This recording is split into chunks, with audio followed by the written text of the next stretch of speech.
भूर्भुवः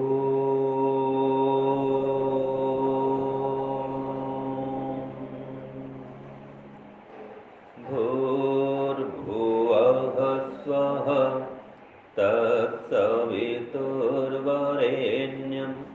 भर्गो देवस्य धीमहि धियो यो नः प्रचोदयात्। अग्निनारयिमश्नवत् पोषमिव दिवे दिवे यशसं वीरवत्तमम् यशसं वीरवत्तमम्।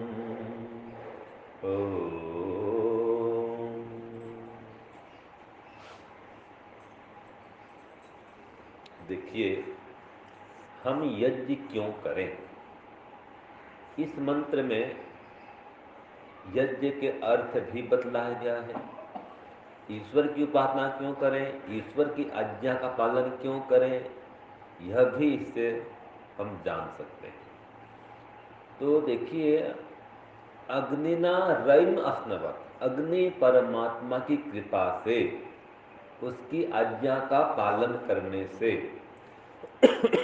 रैम अस्नवत हमें धन संपत्ति की प्राप्ति होती है।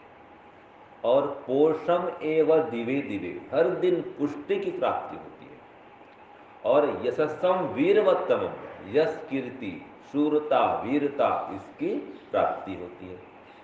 तो जो ईश्वर की आज्ञा का पालन करता है उसको यह सब मिलता है। और ईश्वर की आज्ञा क्या है?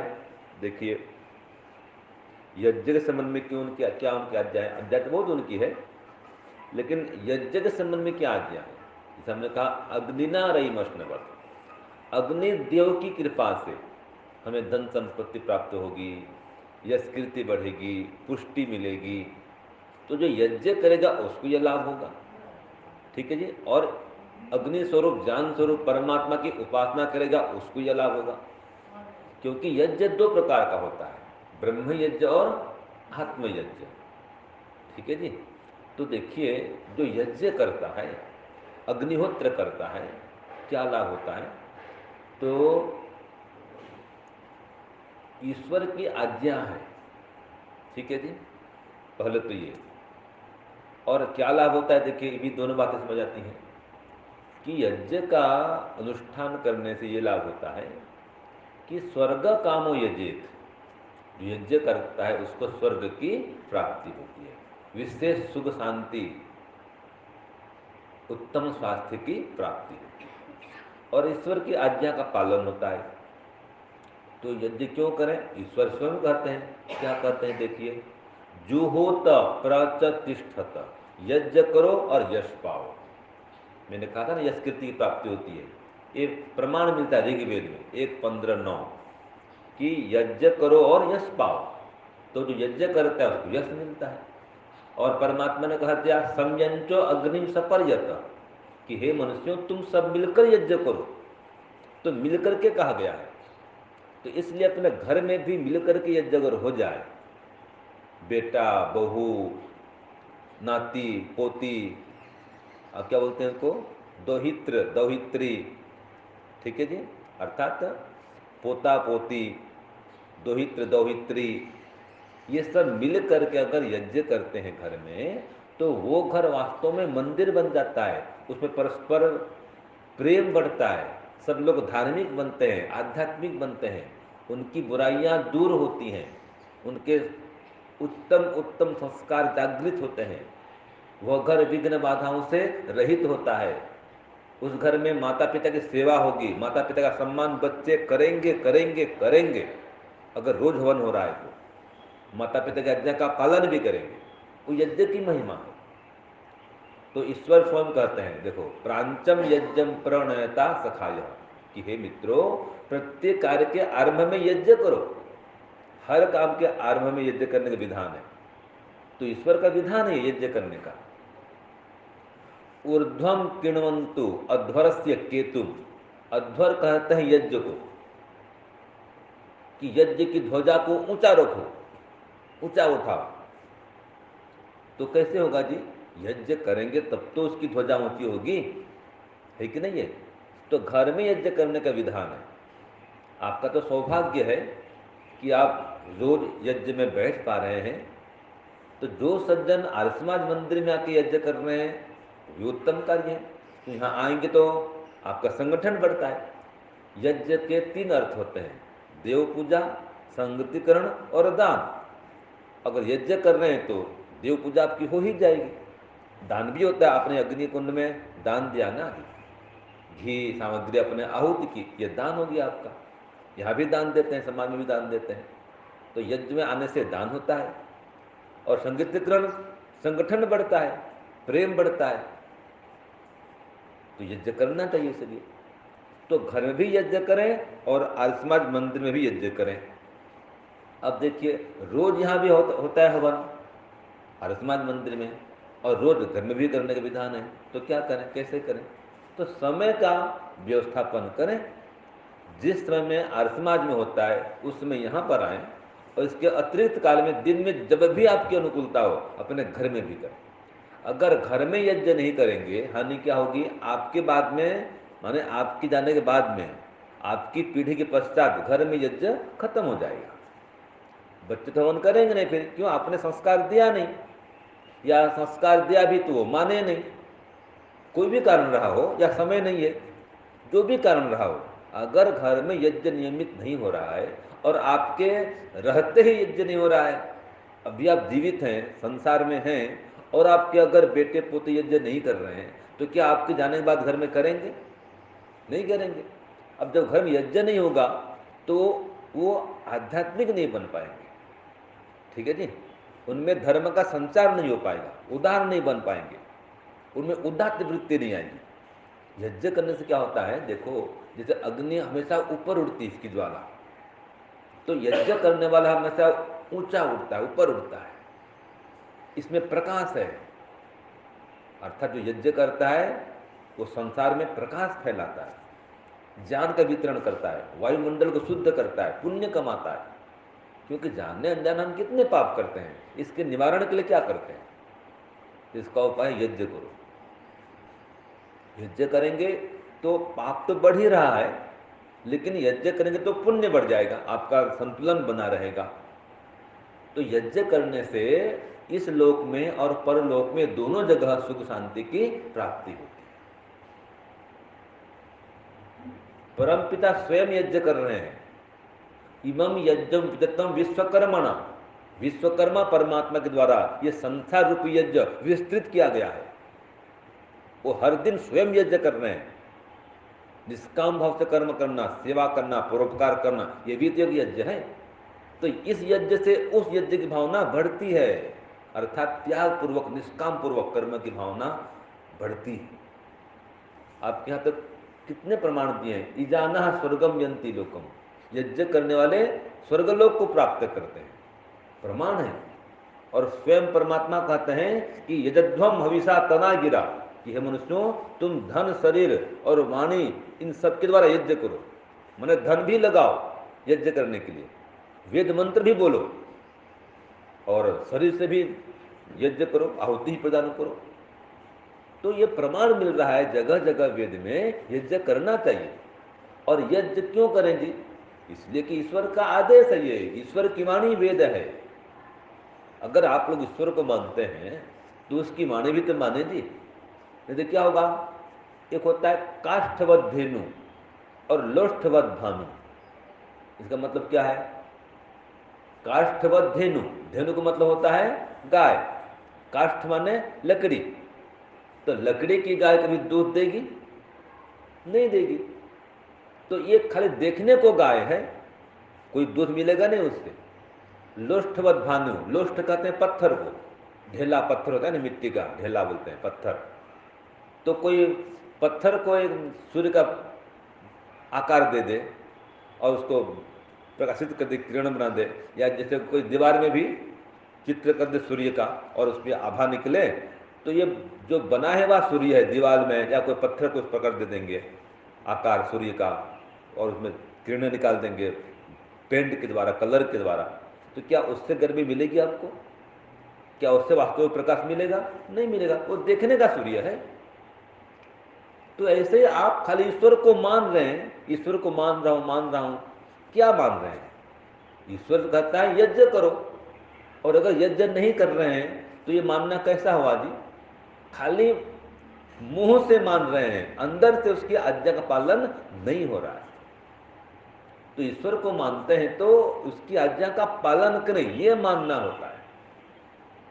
आज बुरा मत मानिएगा, लोग मर्यादा पुरुषोत्तम श्री रामचंद्र को मानते हैं, लेकिन राम की बातों को, आदर्शों को मानते हैं क्या?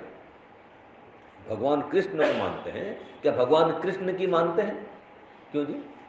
तो आज ये समस्या है, राम को मानते हैं लेकिन राम की नहीं मानते, कृष्ण को मानते हैं और कृष्ण की नहीं मानते। ऐसे ही ईश्वर को मानते हैं लेकिन ईश्वर की नहीं मानते, माता पिता को मानते हैं और माता पिता की नहीं मानते, पतिदेव को मानते हैं और पतिदेव की नहीं मानते, ऐसे पत्नी को मानते हैं लेकिन पत्नी की बात को नहीं मानते। दोनों बातों तो है जी। तो ये शास्त्र के विरुद्ध व्यवहार हो रहा है। हम पतिदेव को माने, उनकी बात भी माने, पत्नी को मानते हैं तो उसकी बात भी माने, अच्छी बातों को मानना चाहिए, माता पिता को मानते हैं तो उनकी बात भी माने। तो देखिए ये आदर्श है। तो हम जिसको मानते हैं उसके आदर्शों का भी पालन करें, उसकी आज्ञा का भी पालन करें। तो हम सब ईश्वर को मानते हैं, हम ईश्वर के भक्त हैं। अगर ईश्वर के भक्त हैं तो उसकी भक्ति करें। और भक्ति दो प्रकार से होती है, एक तो ईश्वर का ध्यान करना, उपासना करना, दूसरा उसकी आज्ञा का पालन करना। यज्ञ करना उसकी आज्ञा है। देखो क्या लिखा है, यजस्व वीर, यजस्व वीर, हे वीर तू यज्ञ कर। स्पष्ट प्रमाण दिया ना जी। और कितना प्रमाण देंगे आप बताइए? यज्ञो वे श्रेष्ठतम कर्म, यज्ञ सबसे श्रेष्ठ कर्म है, इसलिए यज्ञ करना ही चाहिए। तो विधान बता दिया, लाभ बता दिया, कह दिया गया है यज्ञ सर्वश्रेष्ठ कर्म है। अयम यज्ञ भुवन से नाभि, यज्ञ पूरे ब्रह्मांड की नाभि है। अगर शरीर में नाभि टल जाए तो व्यक्ति रोगी पड़ जाता है कि नहीं? ऐसे आज ब्रह्मांड की नाभि टली हुई है तो संसार में रोग फैला हुआ है, वायुमंडल दूषित है, पर्यावरण प्रदूषित है, अनेक रोग फैल रहे हैं, नए नए वायरस आ रहे हैं। ये क्यों हो रहा है? क्योंकि ईश्वर की आज्ञा का उल्लंघन हो रहा है, प्रकृति में संतुलन बिगड़ रहा है। असमय में होती है वर्षा, बिना समय के बारिश हो जाएगी, अतिवृष्टि हो जाती है, कभी कभी अकाल पड़ जाता है। जब वृष्टि चाहिए तब वृष्टि नहीं होती है, जब नहीं चाहिए तब भी वृष्टि हो जाती है। ये प्रकृति का संतुलन बिगड़ रहा है, क्योंकि ब्रह्मांड की नाभि टल गई है, घर घर में यज्ञ नहीं हो रहा है। तो ये जो इतना सारा प्रमाण दिया गया कि यज्ञ संसार का केंद्र बिंदु है और स्वर्ग यज्ञ करने वाले सुख प्राप्त करते हैं, और भी कहा दिया अरम कृणंतु वेदिम, यज्ञ वेद्य को रोली कुमकुम से सजाओ। तो ये सब क्यों कहा जा रहा है? आप बार बार सुनते हैं, टेलीविजन में विज्ञापन आता है, बार बार कहता है कि ये माल खरीदो, ये माल खरीदो, ये माल खरीदो। और कई बार तो खरीदो भी नहीं बोलते हैं, बस खाली बोल देते हैं, गुणगान गाते हैं, उसका गुणगान गाते हैं। और बार बार उस विज्ञापन को देखकर क्या होता है जी? उसकी रुचि होती है, उसको खरीदते हैं। तो जिस वस्तु की महिमा को बताई जाती है, जिसका गुणगान किया जाता है, उसमें रुचि उत्पन्न होती है। तो वेद में बार बार गुणगान किया गया है यज्ञ का, यज्ञ की महिमा बतलाई गई है। इसका मतलब क्या है? यज्ञ करें। तो यज्ञ करेंगे तो आपको इस लोक में परलोक में दोनों जगह सुख शांति प्राप्त होगी, आयु बढ़ेगी। आयु यज्ञ कल्पताम, यज्ञ करने से आयु बढ़ती है। जो व्यक्ति यज्ञ करेगा उसको कितना ही कभी दुख आ जाए, कष्ट आ जाए, वो घबराएगा नहीं। इससे मानसिक बल मिलता है, आत्मिक बल मिलता है, बौद्धिक बल मिलता है और शारीरिक बल भी मिलता है, क्योंकि शरीर स्वस्थ रहता है। आप बोलते हैं ना जी, पूजनीय प्रभु हमारे भाव उज्ज्वल कीजिए, छोड़ दे में छल कपट को, मानसिक बल दीजिए। तो मानसिक बल मिलता है देखो यज्ञ करने से, ये प्रार्थना में है। और जो वेद में कह दिया जी वो कोई झूठ नहीं है, वेद असंभव बात नहीं करता, काल्पनिक बात केवल नहीं करता, ठीक है, जो संभव है, जो उचित है, जो सही है वही बात करता है, जो करना चाहिए उसका विधान करता है, जिसे सुख मिले, शांति मिले। तो इसलिए अगर आप सुख चाहते हैं, शांति चाहते हैं तो यज्ञ जरूर करें। इस लोक में परलोक में दोनों जगह आप उन्नति प्रगति चाहते हैं तो यज्ञ करें। यज्ञ जो रोज करता है वो कभी हताश निराश नहीं होता है। तो वेद में जगह जगह प्रमाण मिलता है, चारों वेदों में इसका प्रमाण है। देखो वेद में क्या कह दिया है कि हे अग्नि, हम सब परिवार जन मिल करके, क्या कहा माता जी, हम सब परिवार जन मिल करके तुझे प्रज्वलित कर यज्ञ किया करें। प्रमाण क्या है, तंत्वा जात वेद समिद्धम उपसदे में सर्वे, उपसदे में सर्वे, सर्वे कहा है माने हम सब मिल करके, और परिवार की बात इसमें है कि हम सब परिवार जन मिल करके तुझे प्रज्वलित करें। तो कितना प्रमाण है, तो जो यज्ञ करेंगे तो लाभ ही लाभ है। एक जगह आता है माँ यज्ञादिंद्र सोमिन, कि हे सोम परमात्मा हम कभी यज्ञ को छोड़ करके न चलें। तो कितना प्रमाण है,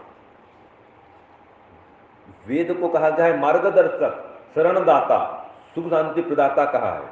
अयम यज्ञो गातविद, नाथविद और प्रजाविद, अथर्ववेद में आता है। ये गुणगान है यज्ञ का, यज्ञ की महिमा बताई जाती है। तो सुने जाने और उसको जीवन में अपनाएं, धारण करें। सर्म भक्षी यज्ञम, अर्थात यज्ञकर्ता को दिव्य सुख मिलता है। वो कितना लाभ बता दिया है, जगह जगह लाभ बता रहा है। ये सामवेद में आता है सर्म भक्षी यज्ञम, कि यज्ञकर्ता को दिव्य सुख मिलता है। तो सामवेद है, अथर्ववेद है, सब जगह मिलता है। अथर्ववेद में एक जगह आता है कि सुनवानम उत शिशासित सहस्रा, यज्ञकर्ता को सहस्रों प्रकार का ऐश्वर्य मिलता है, सहस्रों प्रकार का माने हजारों प्रकार का ऐश्वर्य मिलता है। कितना लाभ बताइए। और यज्ञकर्ता को धन धान्य से परिपूर्ण घर परिवार प्राप्त होता है। वनोति सुनवन क्षयम पनीय सह परिणस, यज्ञ करने वाला धन संपत्ति से भरे पूरे परिवार को प्राप्त होता है। अर्थात आपका अगला जन्म पक्का है श्रेष्ठ माता पिता के यहां जाना, ये वेद कहता है, ये अथर्ववेद का प्रमाण है। वनोति सुनवन क्षयम परिणस, तो प्रमाण है। इसलिए माताओं बहनों सज्जनों हम सब मिलकर के यज्ञ प्रति श्रद्धान्वित होवें, यज्ञ को अपने घर में स्थान देवें, तो आपकी संतान भी संस्कारवान होगी, बच्चे आज्ञाकारी बनेंगे, ईश्वर भक्त बनेंगे। उसको प्रेम से समझाएं, लाभ बताएं और किसी भी उपाय से घर को याज्ञिक परिवार बनाएं और घर को स्वर्ग बनाएं। तो मैं प्रार्थना करता हूँ ईश्वर से कि आपके परिवार में यज्ञ की स्थापना हो, आप सभी स्वस्थ हों, निरोग हों, आयुष्मान बने और परम पिता परमात्मा से आपको खूब खूब आशीर्वाद प्राप्त हो। इसी शुभकामना के साथ में ओम शांति ओम शम, सबको सादर नमस्ते।